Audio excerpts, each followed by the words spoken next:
दूर गांव में एक पिंकी नाम की लड़की अपनी माँ के साथ रहती थी। वो गांव में विद्यालय के बाहर कचौरी बर्गर बेचा करती थी। गर्मा गर्म कचौरी बर्गर ले लो, जो एक बार खाएगा वो खाता ही रह जाएगा। आओ आओ, गर्मा गर्म कचौरी बर्गर ले लो। विद्यालय से छुट्टी के बाद सारे बच्चे उसी के ठेले के पास आकर गरम गरम कचौरी बर्गर खा रहे थे। अरे पिंकी, जरा मुझे एक प्लेट कचौरी बर्गर तो दे दो। ऐसे ही सारे स्टूडेंट्स उसका कचौरी बर्गर चाव से खाते थे। इतना ही नहीं, उस गांव के लोग भी उसका कचौरी बर्गर खाने के लिए आया करते थे। अरे पिंकी बेटा, ले जाने के लिए एक कचौरी बर्गर पैक कर दो। पिंकी बेटा, मुझे 2 प्लेट कचौड़ी बर्गर तो दे दो। तुम्हारे हाथों की तो कचौड़ी बर्गर देखकर हाय हाय मेरे मुंह में तो पानी आ जाता है। शुक्रिया बाबू। विद्यालय के बाहर रेखा और उसकी बहन शेखा भी कचौड़ी बर्गर बेचा करती थी। उनकी बिक्री उतनी नहीं होती थी। ये सब देखकर रेखा और शेखा पिंकी से बहुत जला करती थी। जरा इसके ठेले पर तो देखो कैसी भीड़ लगी हुई है। सारे के सारे लोग उसी के ठेले पर जाते हैं। हाँ दीदी, सही कहा। सुबह से आज तक हमारे दुकान पर कोई भी कचौरी खरीदने नहीं आया। अपना कारोबार चलाने के लिए कुछ न कुछ तो करना पड़ेगा। पिंकी सारा बर्गर बेचकर घर को आती थी और अपनी बीमार माँ की देखभाल करती थी। अरे माँ, पता है आज मेरे हाथ की कचौरी बर्गर खाकर सबने बहुत तारीफ की और मेरे सारे बर्गर बिक गए। ये तो बहुत अच्छी बात है बेटा। तुम्हारी बिक्री हमेशा ऐसी ही चलती रहे बेटा। कुछ ही दिनों के बाद पिंकी की माँ की तबीयत बहुत बिगड़ जाती है और पिंकी उसे सरकारी अस्पताल में ले जाकर उनका इलाज करवाती है, जिसके कारण वो कचौरी बर्गर की दुकान नहीं लगा पाती। उधर रेखा इस बात का फायदा उठाकर लोगों को अपनी तरफ बुलाने लगती है। अरे आओ आओ, मेरे कचौरी बर्गर एक बार खाओगे तो बार बार आओगे। अरे रेखा दीदी, मुझे एक प्लेट कचौरी बर्गर दो। अभी देती हूँ, जरा ठहर। उसके हाथ के कचौरी बर्गर खाकर बच्चे बोलते हैं, अरे अरे, ये कैसी कचौरी बर्गर बनाई है? ऐसी कचौरी बर्गर खाकर तो हमारा पेट ही खराब हो जाएगा। तुम पिंकी दीदी की तरह कचौरी बर्गर नहीं बना सकती।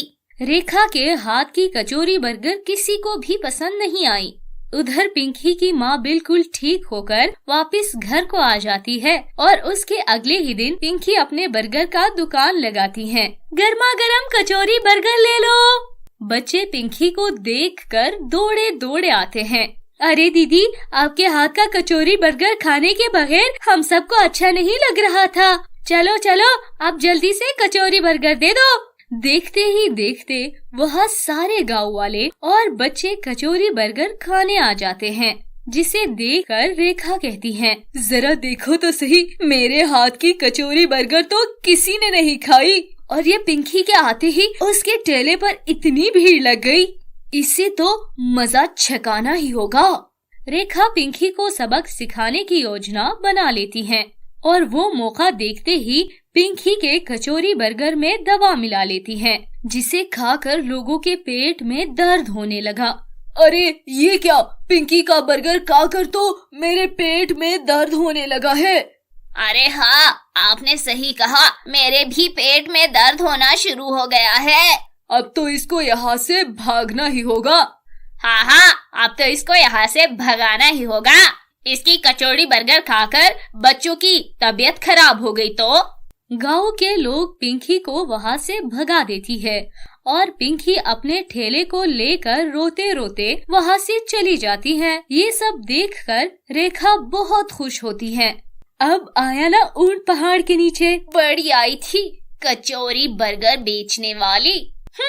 पिंकी आगे जाकर एक पेड़ के नीचे बैठ जाती है और रोने लगती है। अब मैं अपनी माँ का इलाज कैसे कराऊंगी? मेरा कचौरी बर्गर तो आज बिका ही नहीं। ऐसा इस कचौरी बर्गर में मैंने क्या डाल दिया? वहाँ से एक बूढ़ा पिंकी के ठेले को देखकर पिंकी के पास आकर कहता है, बेटा मुझे कचौड़ी बर्गर दे दो, मुझे बहुत भूख लगी है। नहीं अंकल, मैं ये कचौरी बर्गर आपको नहीं दे सकती। इस कचौरी बर्गर में किसी ने कुछ मिला दिया है।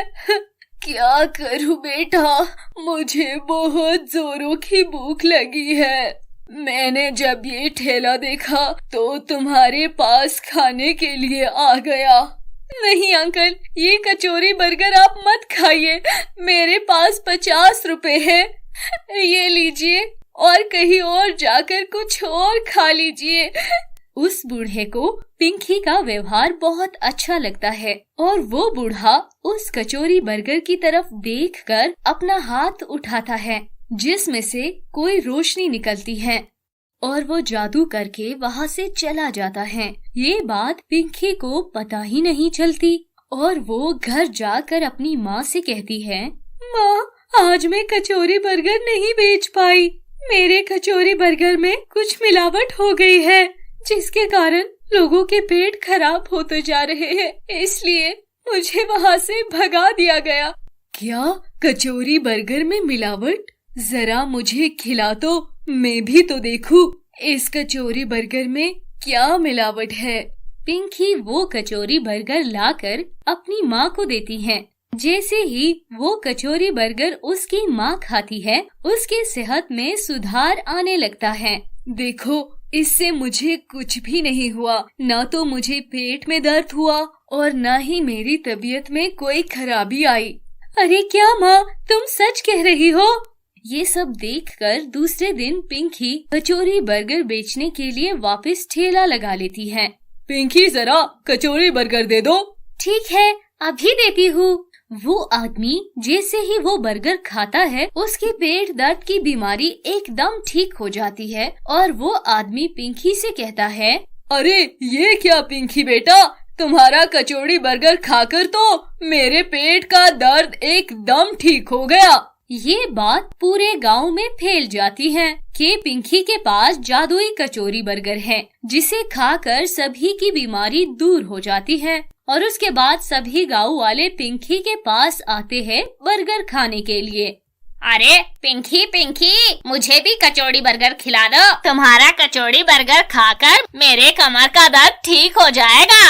ये सब देखकर रेखा सोचती है, मैं भी जरा ये कचौड़ी बर्गर खा के तो देखूं, क्या पता मेरी भी कुछ बीमारी ठीक हो जाए।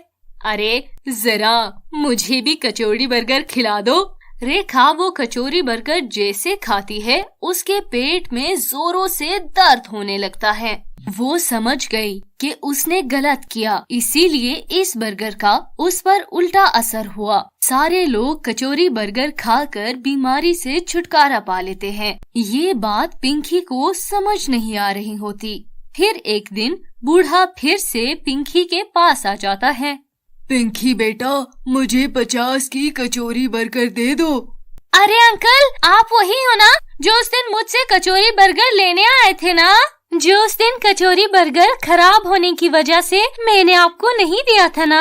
हाँ पिंकी, मैं वही हूँ। इतना कहते ही वो बूढ़ा एक परी के देश में आ जाता है। ये क्या, आप परी बन गई? आप कौन है? हाँ पिंकी, मैं बूढ़ा नहीं, मैं एक परी हूँ, परी। उस दिन तुम्हारी ईमानदारी देखकर मुझे बहुत खुशी हुई थी, इसीलिए मैंने तुम्हारे कचौरी बर्गर को एक जादुई कचौरी बर्गर में बदल दिया था, जिससे जो भी ईमानदार व्यक्ति वो कचौरी बर्गर खाएगा उसकी बीमारी दूर हो जाएगी। ये बात सुनकर पिंकी बहुत ज्यादा खुश हो जाती है और धन्यवाद कह देती है। वो उस जादुई बर्गर से अपनी माँ और गांव के बाकी लोगों की सेहत ठीक कर देती है। इस तरह से उस गांव के सभी लोग और पिंकी हंसी खुशी रहने लगते हैं।